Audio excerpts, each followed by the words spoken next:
Sir बहुत मुबारक हो, बड़ी जबरदस्त इनिंग्स खेली। क्या प्लान था? बारिश ना होती तो 402 पर भी जाते। और कितनी खुशी है इस जीत पर। बिस्मिल्लाहिर्रहमानिर्रहीम। देखिए बिल्कुल, अगर हमारा तो टारगेट, हमारे लिए तो हर मैच अभी जीतना जरूरी है। तो हमारा माइंड प्लान यही था कि बस पहले चार ओवर सही खेले बॉल टू बॉल। उसके बाद जो 400 का टारगेट है हर टाइम पे उससे अहेड रहे, क्योंकि हमने कल से ही देखा था कि बारिश हो सकती है मैच में। तो हमारा यही प्लान था कि हर टाइम जो है वो एवरेज हमारा ऊपर ही रहे। और अगर पूरा मैच होता तो हम लोग, हमारा प्लान यही था। और जिस तरह विकेट, इतना अच्छा विकेट खेल रहा था, ना टर्न हो रहा था, ना कोई स्पिन हो रहा था, तो मेरे ख्याल में हम लोग इसको चेस कर सकते थे। प्लानिंग का कितना ज्यादा फैक्टर था इस वाले मैच में, पर्टिकुलरली रेन और हर चीज आप लोगों ने पहले से कितना सोचा हुआ था चीजों को? देखिए, जैसे मैंने पहले बताया, कल से ही हमारे माइंड में यही था कि बारिश होगी। और ये था कि 15 ओवर के बाद बिल्कुल हम लोगों ने अंदर मैसेज भेजा मैनेजमेंट को कि हल्की हल्की बारिश हो रही है, तो आप हमें बताएं कि 20, क्योंकि हमें ये तो पता है कि 20 ओवर से पहले डकवर्थ लुईस वो अप्लाई नहीं होता। तो हमने उनको यही मैसेज भेजा कि 20 ओवर में हमें क्या टारगेट चाहिए। तो बिल्कुल प्लानिंग बहुत ज़रूरी होती है इस स्टेज पे। अगर आप खेलते हैं तो प्लानिंग के बगैर बड़ा मुश्किल होता है। और बिल्कुल हमारी कल भी हम लोगों ने प्लान किया था और आज भी हम लोग उसी तरीके से ओवर बाय ओवर चल रहे थे। Okay, congratulations on the brilliant knock. Fakhar, एक टाइम था जब थोड़ा नेट्स में परेशानी हो रहा था, थोड़ा स्ट्रगल चल रहा था। थोड़ा आप बताएंगे कि उस फेज के दौरान आपने कोच से क्या बात किया, क्या कॉन्वर्सेशन रहा आपके कोच के साथ, आपका कॉन्फिडेंस वापस बिल्ड? आज के मैच में या पहले? नहीं नहीं, पहले इस वर्ल्ड कप के दौरान जब आप थोड़ा साइडलाइंस पे भी थे, नेट्स में जब आपका थोड़ा चल रहा था, थोड़ा थोड़ा दिक्कत चल रहा था, जस्ट प्योरली मैं समझ गया हूँ। माय ऑब्जर्वेशन, बिल्कुल, देखें कोच से कैसे बात?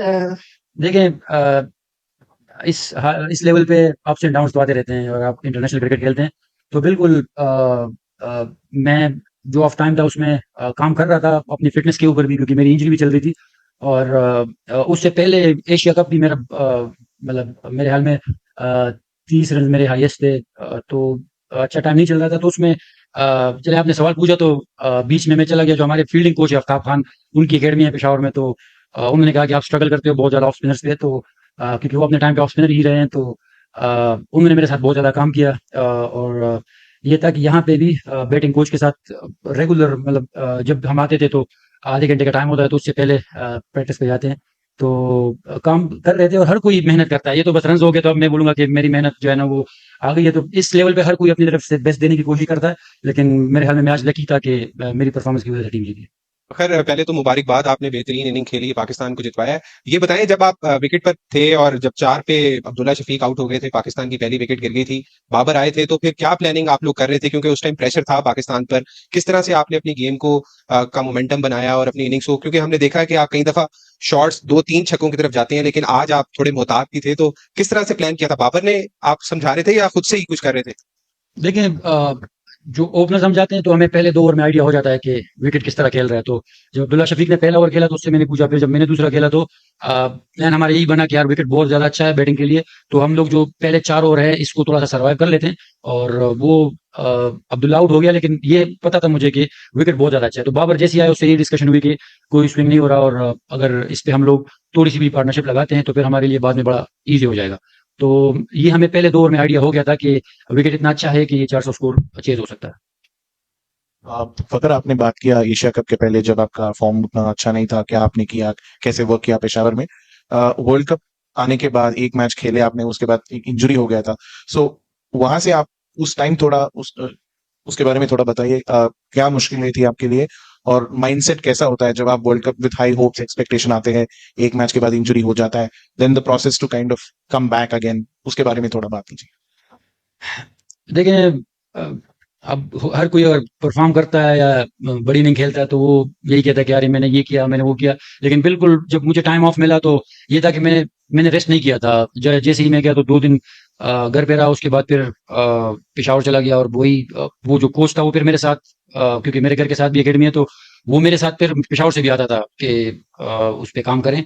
तो लेकिन ये वही वाली बात है कि जब परफॉर्मेंस होती है तो हर कोई कहता है कि यार ये हो गया, और मेहनत तकरीबन सब सब करते हैं। तो लेकिन ये जो आज की जो इनिंग है, ये बिल्कुल मैं जो हमारे फील्डिंग कोच है आफ्ताब खान और जो उनकी एकेडमी है उसमें इब्राहिम लड़का है, मैं उनको डेडिकेट करूंगा। क्योंकि जो उन्होंने खामियां देखी थी और वो मेरे साथ शेयर कर रहे थे, और उसमें जितना उन्होंने मुझे टाइम दिया तो मेरे ख्याल में इतना कोई देता नहीं है। तो ऐसे लोग आपको चाहिए होते हैं।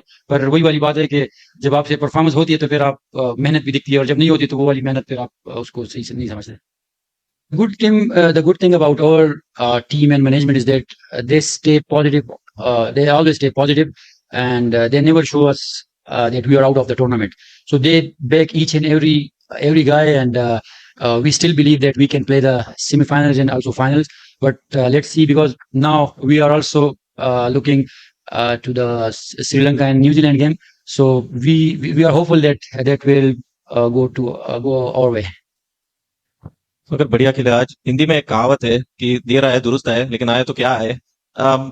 ये क्या है कि आप पिछला T20 वर्ल्ड कप अगर ऑस्ट्रेलिया में देखे तो शुरुआत एकदम स्लो थी, लेकिन उसके बाद जब आप ऐसी पोजीशन में आ जाते हैं कि जीतना है, तो ये जिगर कहाँ से आता है पाकिस्तान टीम में? हर वर्ल्ड टूर्नामेंट में हमें ये देखने को मिलता है, तो ये कहाँ से आता है? देखिए, ये जितनी भी टीम है तो बहुत ज्यादा टैलेंटेड लड़के हैं, क्योंकि हम लोग भी हर जगह खेलते रहते हैं, और आप अगर पहले से लेकर आखिरी तक देखें तो, लेकिन हम लोगों को मेरे ख्याल में एक रिदम चाहिए होता है, जो कि कभी कभार हम लोग लूज कर लेते हैं।